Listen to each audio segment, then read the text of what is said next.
Hello students, welcome to my channel Vigyan world. मैं आज आपके पास लाई हूँ नया टॉपिक हेटरोट्रोपिक न्यूट्रिशन। पिछली वीडियो में स्टूडेंट्स हमने ऑटोट्रोपिक न्यूट्रिशन कंप्लीट किया था, फोटोसिंथेसिस के बारे में किया था अच्छे से डिटेल में। तो आज हम कर रहे हैं हेटरोट्रोपिक न्यूट्रिशन। तो स्टूडेंट्स, हेटरोट्रोपिक न्यूट्रिशन जो है मेनली 3 टाइप्स होती हैं इसकी, जो जैसे आपकी बुक में दी हुई है एनसीईआरटी में।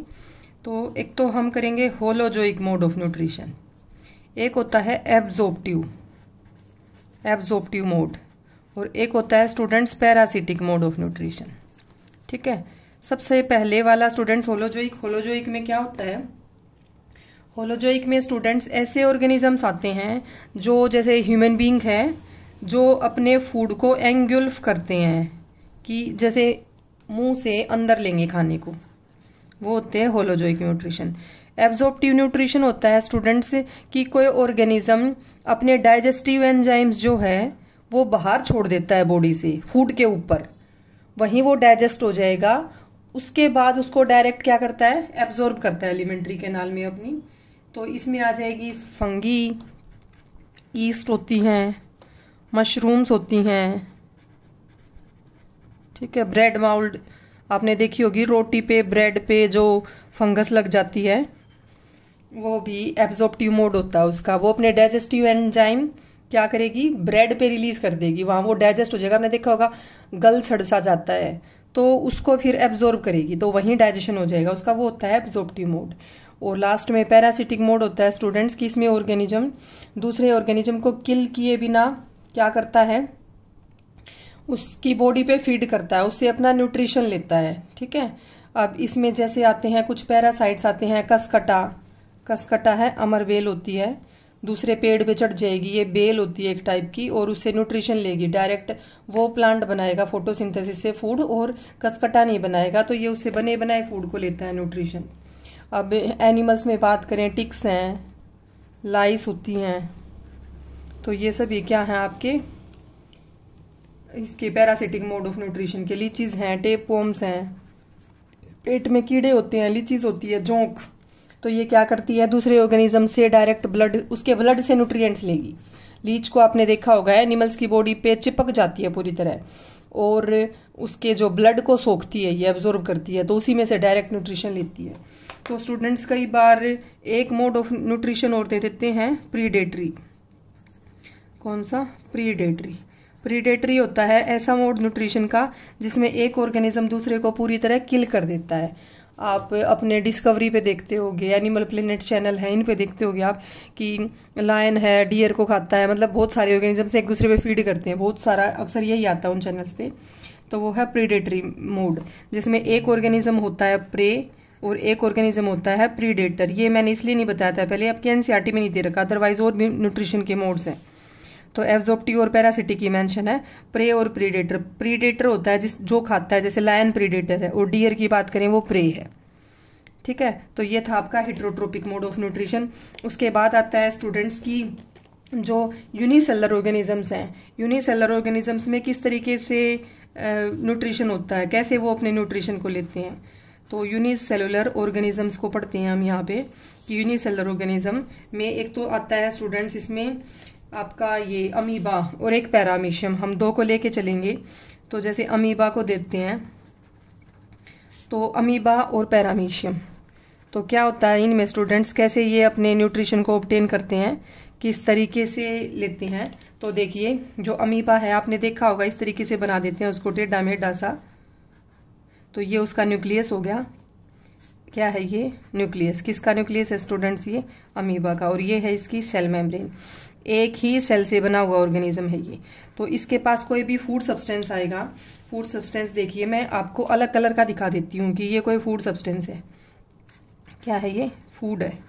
ठीक है, अब इसके पास ये कोई भी फूड पार्टिकल आया है, तो ये फूड पार्टिकल को जो इसके ये जूडोपोडिया हैं, क्या होते हैं स्टूडेंट्स, ये इसके इस तरीके से जो इसके ये बने हुए हैं इनको बोलते हैं जूडोपोडिया। क्या बोलते हैं इन्हें? जूडोपोडिया। तो ये अपने जूडोपोडिया से उनको एंगल्फ कर लेता है, एक तरीके से फिंगर जैसी सी एक्सटेंशंस हैं ये, क्या कर लेगा? उनको एंगल्फ कर लेगा। तो अगली स्टेज में हम इसे दिखाएंगे। तो ये जैसे अमीबा है आपका, देखो यहाँ जैसे हम फूड पार्टिकल को दिखा रहे हैं, तो यहाँ पे ये क्या करेगा, दो इसके जूडोपोडिया इस तरीके से अरेंज होगी ताकि फूड पार्टिकल उनके बिल्कुल कहाँ आ जाए, बीच में आ जाए। ये आ गया आपका फूड पार्टिकल, ठीक है। और इस तरीके से इनको कवर कर लेगा और क्या बन जाता है आपका, वैक्यूल बन जाता है। एक क्या बन जाता है,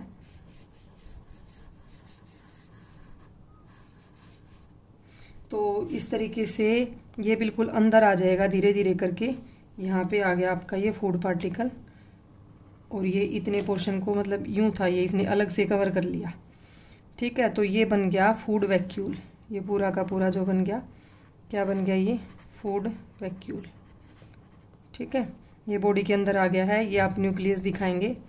तो ये जो स्टूडेंट्स आपने दिखाया फूड वैक्यूल के अंदर ये अमीबा यूनिसेलुलर है, तो इसके अंदर अपने डाइजेस्टिव एंजाइम सीक्रिएट करेगा और डाइजेस्टिव एंजाइम्स अंदर इसको डाइजेस्ट करेंगी और जो पोर्शन डाइजेस्ट नहीं होगा वो डायरेक्ट इस सेल मेम्ब्रेन से ये वापस फेंक देगा। तो ये फूड वैक्यूल इसने अंदर ले लिया अपने। उस फूड वैक्यूल के अंदर ये आपका ये फूड पार्टिकल है। तो ये आपको समझ आ गया होगा कि अमीबा में जो डाइजेशन है वो कैसे होता है। तो ये हमने कंप्लीट कर लिया स्टूडेंट्स, न्यूट्रिशन इन अमीबा। क्या आ गया ये आपका, न्यूट्रिशन इन अमीबा, ये हो गया हमारा।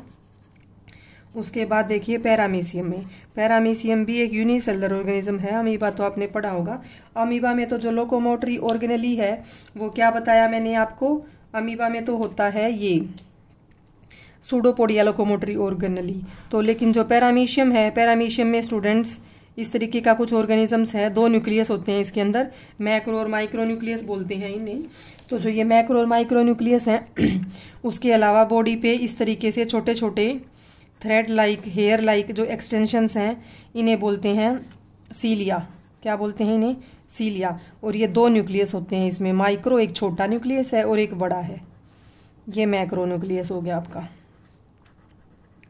ठीक है। और ये इसका साइटोप्लाज्म है। तो ये मेन सी एक जनरल सी स्ट्रक्चर मैंने दिखाई है इसमें पैरामीशियम की आपको। तो पैरामीशियम में आपको क्या ऑब्जर्व करना है कि इसकी बॉडी पे फॉर एग्जांपल हम यहाँ ले लेते हैं, कोई स्पोर्ट होता है, क्या होता है, स्पोर्ट होता है। इस जगह से ये फूड पार्टिकल को अंदर लेगा। तो जो इसके ये सीलियाँ हैं, ये सीलियाँ मान लो फूड पार्टिकल यहाँ पे आ गया आपका, यहाँ आ गया फूड पार्टिकल, तो ये सीलिया हिल के इस तरीके से उस स्पोर्ट तक फूड पार्टिकल को पहुंचा देंगे और ये वहां से अंदर लेता है। तो ये हो गया आपका इस तरीके से न्यूट्रिशन इन अमीबा, ये पैरामीशियम, न्यूट्रिशन इन पैरामीशियम। तो ये हो गया हमारा सिंगल सेल ऑर्गेनिजम्स जो हैं, तो दो दे रखे हैं आपके इसमें, ठीक है। पैरामीशियम ये नहीं आएगी ई यहाँ पे, ओके, ये स्पेलिंग ठीक है, ये नोट कर लेना।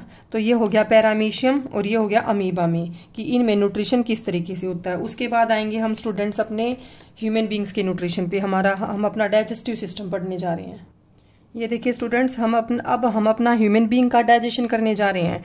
तो स्टूडेंट्स मैं आपको साथ साथ डायग्राम बनाऊंगी, ना कि जैसे अगर मैं पहले भी बना सकती हूँ फिर आपको उसमें अच्छे से समझा सकती हूँ, टाइम कम लगेगा, वीडियो छोटी बनेगी, बट स्टूडेंट्स आपको डायग्राम बनाने में दिक्कत होगी। अगर मैं साथ साथ बनाऊंगी तो आप उसको देख के सीख सकते हैं कि किस तरीके से डायग्राम बन रहा है, थोड़ा ईजी हो जाएगा आपके लिए।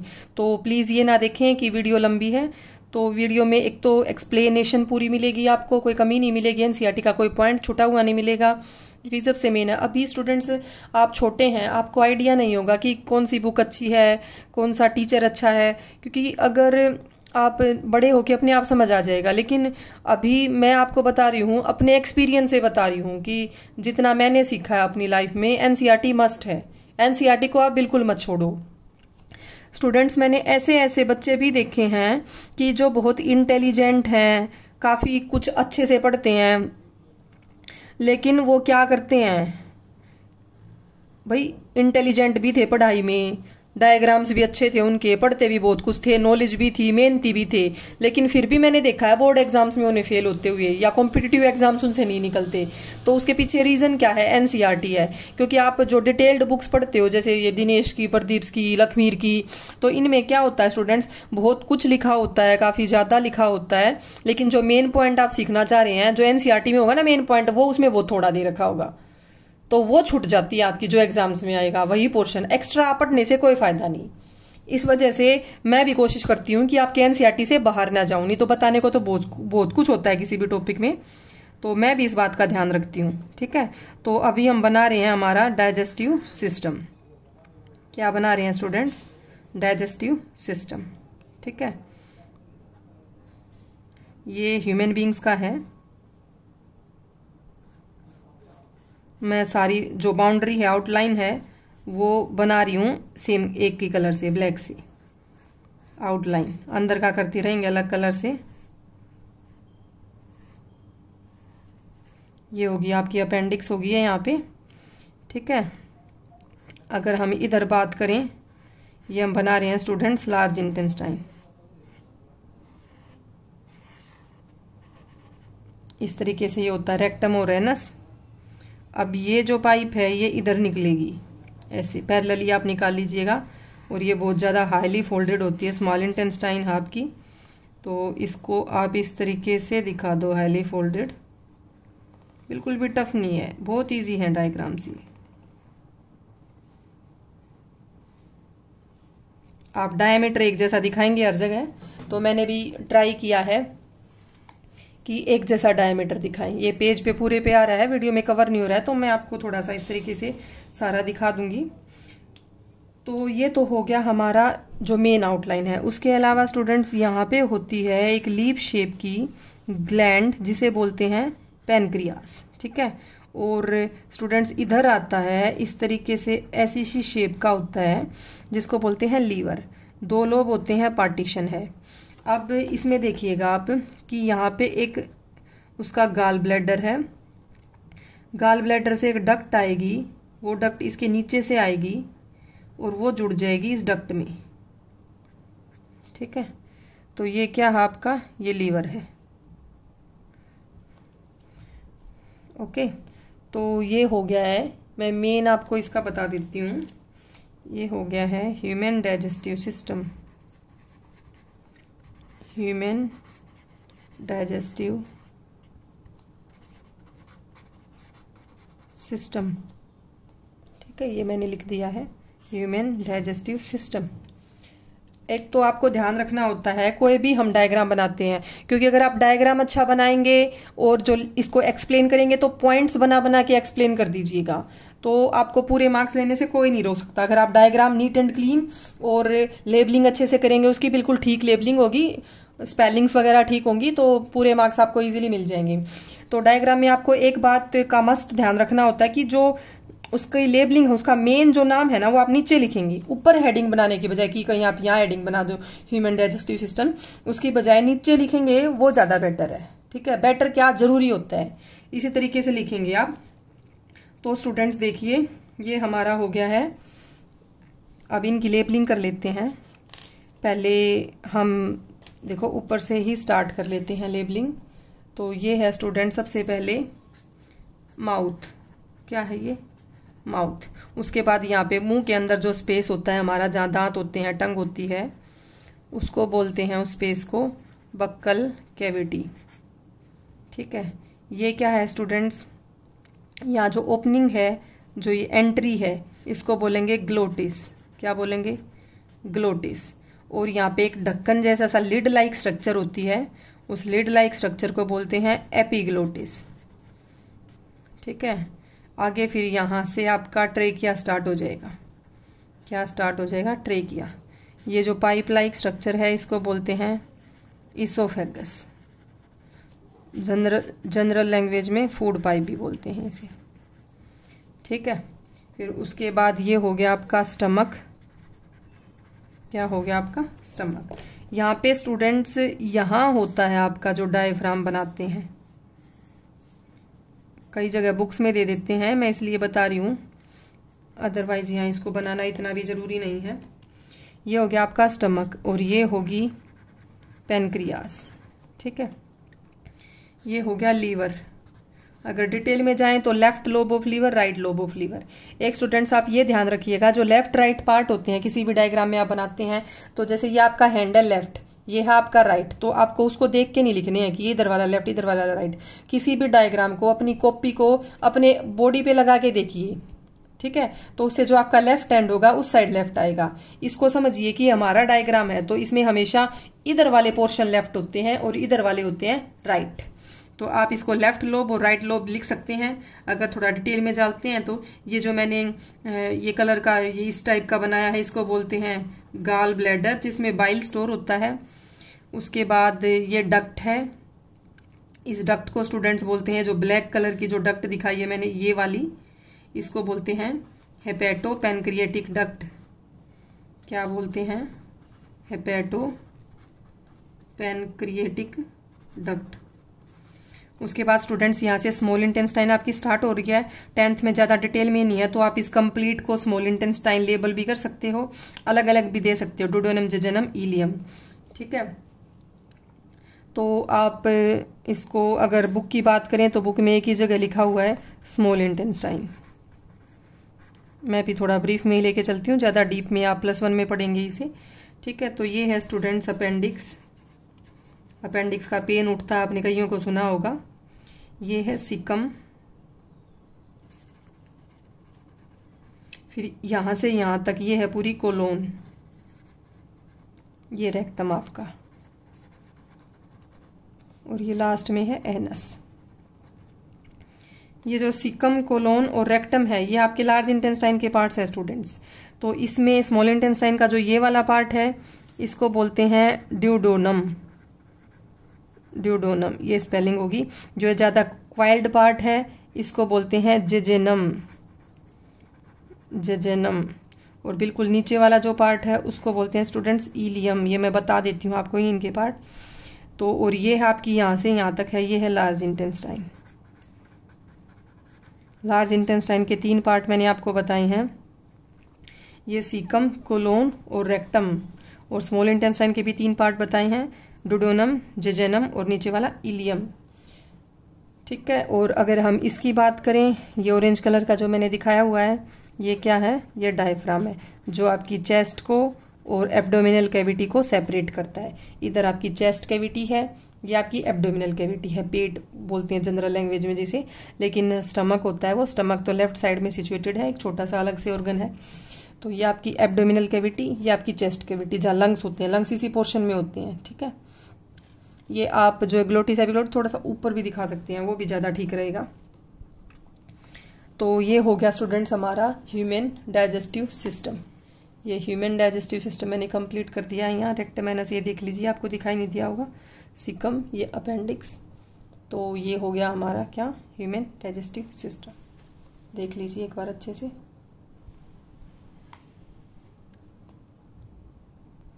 तो स्टूडेंट्स मैं एक बार आपको इसकी स्ट्रक्चर समझा देती हूँ कैसे क्या होता है इसमें, फिर हम इसके फंक्शन पे चलेंगे, फिजियोलॉजी पे, कि डाइजेशन कैसे होता है।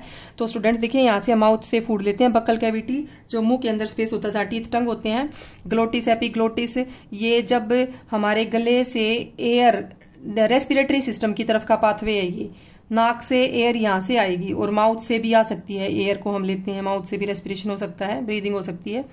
तो ये आगे ट्रेकिया, रेस्पिरेटरी सिस्टम का पार्ट आ गया।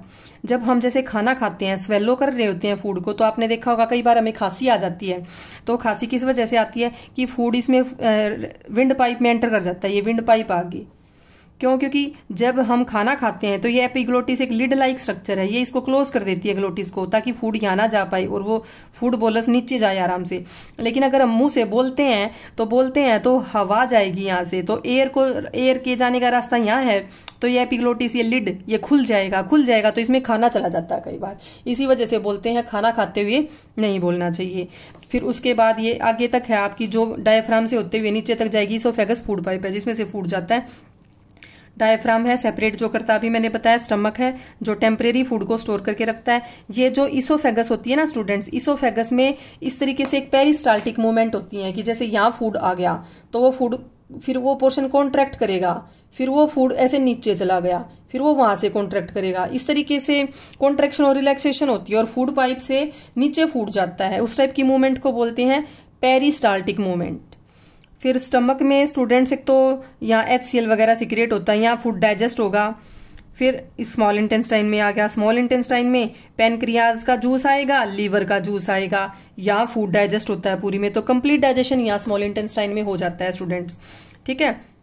अब यहाँ स्मॉल इंटेस्टाइन के आसपास ब्लड वेसल्स होती हैं, तो यहीं पे फूड एब्जॉर्ब हो जाता है। क्या हो जाता है, यहाँ पे फूड एब्जॉर्ब हो जाएगा, ब्लड में चला जाएगा, और जो फूड डाइजेस्ट नहीं होता है वो एंटर कर जाएगा लार्ज इंटेस्टाइन में। लार्ज इंटेस्टाइन में यहाँ से होते हुए अनडाइजेस्टेड फूड रेक्टम में, जो आपकी रेक्टम है इसमें टेम्परेरीली स्टोर होता है। रेक्टम में स्टोर होने के बाद वो पास आउट हो जाता है एनस से। एक ये मैंने अपेंडिक्स ये ऑर्गन बनाया हुआ, ये क्या स्टूडेंट्स, ये हमारे जैसे जो एंसेस्टर्स हैं उनमें प्रेजेंट होता था अपेंडिक्स। इसका फंक्शन होता था टू डाइजेस्ट सेलुलोज, ये सेलुलोज को डाइजेस्ट करता था। बट आजकल हम सेलुलोज हमारी फूड में नहीं है, तो इसका ये नॉन फंक्शनल है, एक वेस्टिजियल ऑर्गन है जिसे आप +1 में पढ़ेंगे डिटेल में। तो कई बार फूड सीकम में एंटर करने की बजाय इसमें एंटर कर जाता है, तो इससे निकलने का तो आपको दिखाई दे रहा है जैसे कि कोई रास्ता नहीं है। राइट हैंड साइड में है ये हमारे स्टमक में, उसमें एब्डोमेन में नीचे की साइड, तो इससे निकलने का कोई रास्ता नहीं है। इसमें जो फूड फंस जाएगा वहीं मतलब गलने सड़ने लगता है, फिर इससे पेन उठता है। फिर उस केस में डॉक्टर क्या करते हैं कि अपेंडिक्स नॉन यूजफुल ऑर्गन है, इसको काट के पूरे पोर्शन को निकाल के फेंक देते हैं। तो उस पेन को बोलते हैं अपेंडाइसाइटिस, जो प्रॉब्लम हो रखी है वो। तो मैंने वैसे आपकी जनरल नॉलेज के लिए बता दिया है ये। तो ये था स्टूडेंट्स आपका ह्यूमन डाइजेस्टिव सिस्टम। अभी हम करेंगे कि भाई इसमें कैसे फूड डाइजेस्ट होता है।